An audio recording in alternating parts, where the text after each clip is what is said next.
بسم الله الرحمن الرحيم. ياسين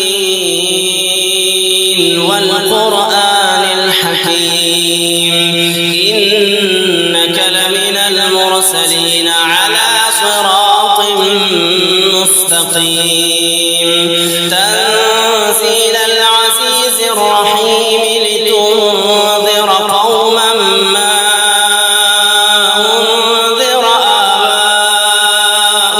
فهم غافلون. لقد حق القول على أكثرهم فهم لا يؤمنون. إنا جعلنا في أعناقهم أغلالا فهي إلى الأذقان فهم مقمحون. وجعلنا من بين أيديهم سدا ومن خلفهم سدا فأغشيناهم فهم لا يبصرون. وسواء عليهم أأنذرتهم أم لم تنذرهم لا يؤمنون.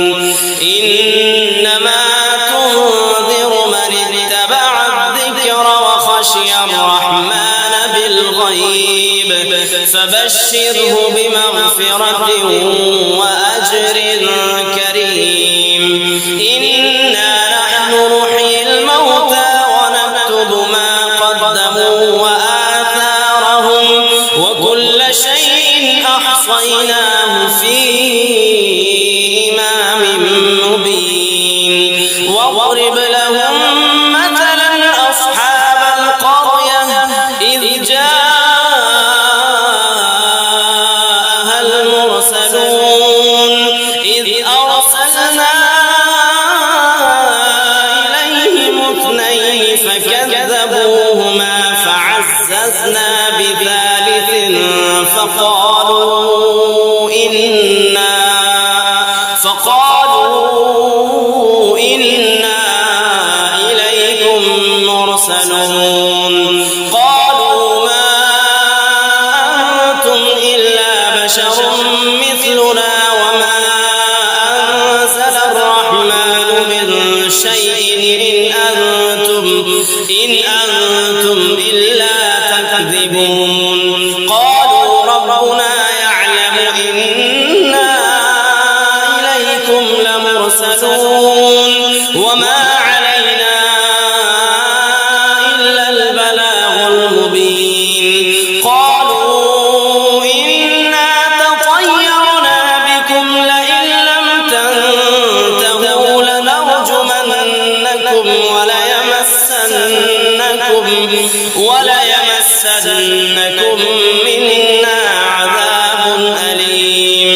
قالوا طائركم معكم أئن ذكرتم بل أنتم قوم مسرفون. وجاء من أقصى المدينة رجل يسعى قال يا قوم اتبعوا المرسلين اتبعوا من لا يسألكم أجرا وهم مهتدون.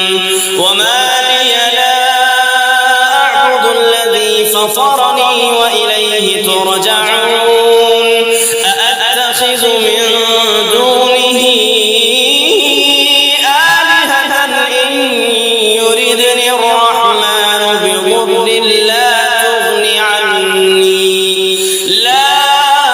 تغني عني شفاعتهم شيئا ولا ينقذون.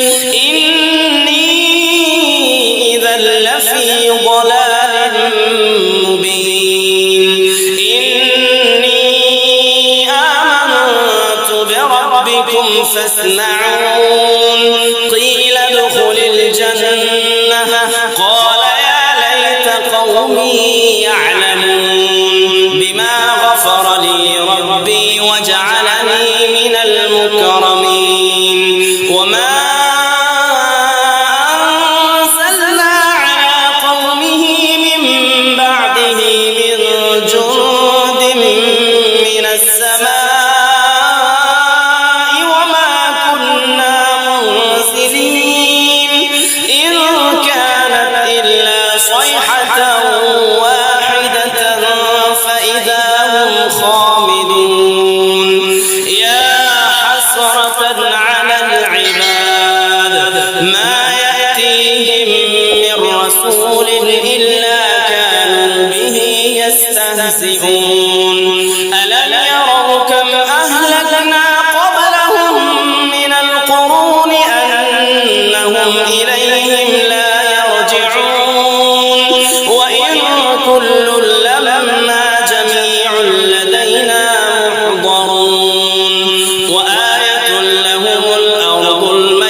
أحييناها وأخرجنا منها حبا فمنه يأكلون وجعلنا فيها جنات من نخيل وأعناب وفجرنا فيها من العيون ليأكلوا من ثمره وما عملته أيديهم أفلا يشكرون سبحان الذي خلق